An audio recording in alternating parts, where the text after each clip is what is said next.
ago why you left the system. I'd like to hear the details of how you did it. It must have been a very dangerous thing.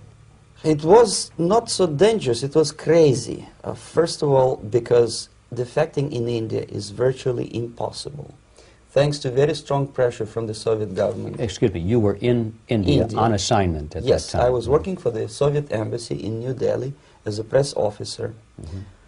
And defecting for a Soviet diplomat is next to impossible. It's a suicide, as I said, because a great friend Indira Gandhi pushed a law through parliament which says, and I quote, "No defector from any country has a right of political asylum in any embassy on the territory of Indian Republic," which is a masterpiece of hypocrisy. No other defector but a Soviet one needs a political asylum.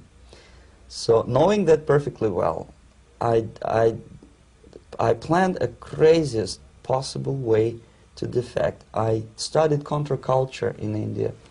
There were thousands of young American boys and girls with no shoes, long hair, smoking hash and marijuana, studying sometimes Indian philosophy, sometimes simply pretending that they studied.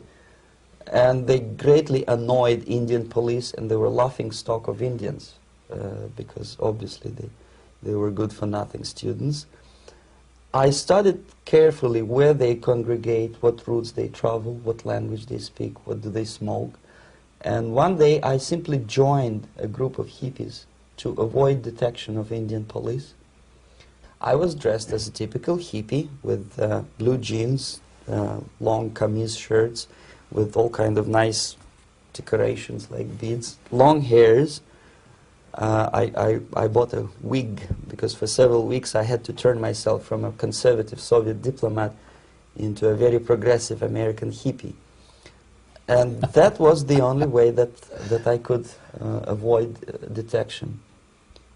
It was very interesting experience, but it was necessary because from my own knowledge as a member of Soviet embassy staff, I knew that there were many cases when Soviet defectors were betrayed by Indian police, and also some Western embassies played a very dirty role in betraying the Soviet defectors. According to our information, there were some, I wouldn't call them double agents, but simply immoral people working for the United States Embassy, and confining in people like this would be a suicide. So I had to be extremely careful. I could not trust anyone, and that was the reason for such a crazy way to defect. Well, had you been caught in the act of trying to get out, what would have happened to you? Oh, most likely I would end up in concentration camp. Or, depending on the situation and on the whim of some bureaucrat in KGB, maybe even executed. This is normal practice. Quietly, of course, not publicly. But that would be the end of my defection, of course. Well, when did you finally make it to the United States? In 1970, after about 6 months of debriefing in Athens by the CIA, and I presume FBI too, they let me go first to Germany, then to Canada. That was my decision. I had to change my identity to protect my family and my friends in USSR. And also I was a little bit paranoid knowing that both Soviet KGB and probably some double agents within the American system may be after me. So I wanted to settle down as far away as possible. I requested CIA to give me some kind of new identity and just let me go on my own. And I settled in Canada. I was a student. I changed many professions, from farm help and laundry truck driver to language instructor and broadcaster for Canadian Broadcasting Corporations in Montreal.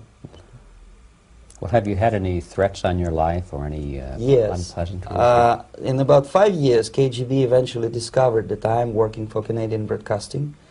I made a very big mistake. I started working for overseas service of CBC, which is similar to Voice of America, in Russian language. And of course, monitoring service in USSR picked up every new voice.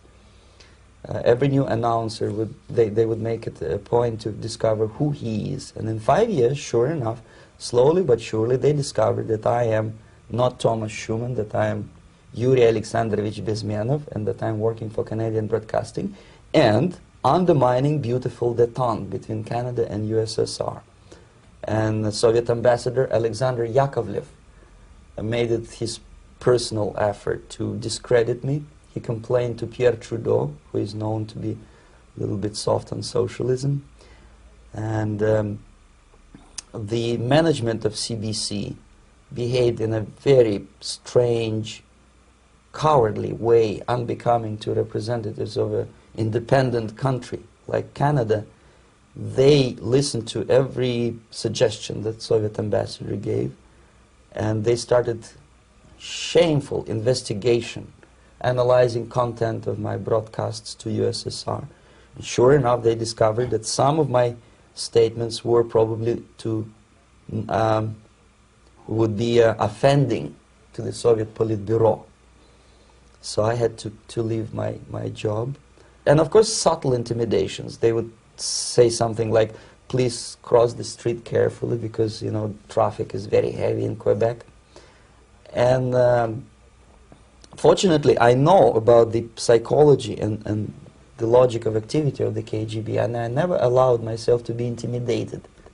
This is the worst thing. This is what they expect a person, a defector, to be intimidated. Once they spot that you are scared, they keep on developing that line.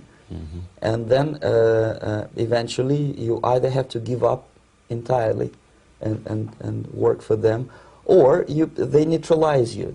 They would definitely stop all kind of political activity, which they failed to do in my case, mm-hmm. because I was stubbornly working for the Canadian Broadcasting. And in response to their intimidations, I said that, look, this is a free country, and I am as free as you are.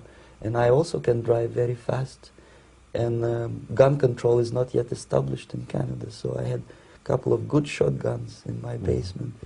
So welcome to visit me someday with your Kalashnikovs machine guns. So obviously it didn't work. Intimidation didn't work. So they tried different approach, as I described. They approached on the highest level, on the level of Canadian bureaucracy. And on that level they were successful. On that level they were successful. On individual level they failed flat. Mr. Bezmenov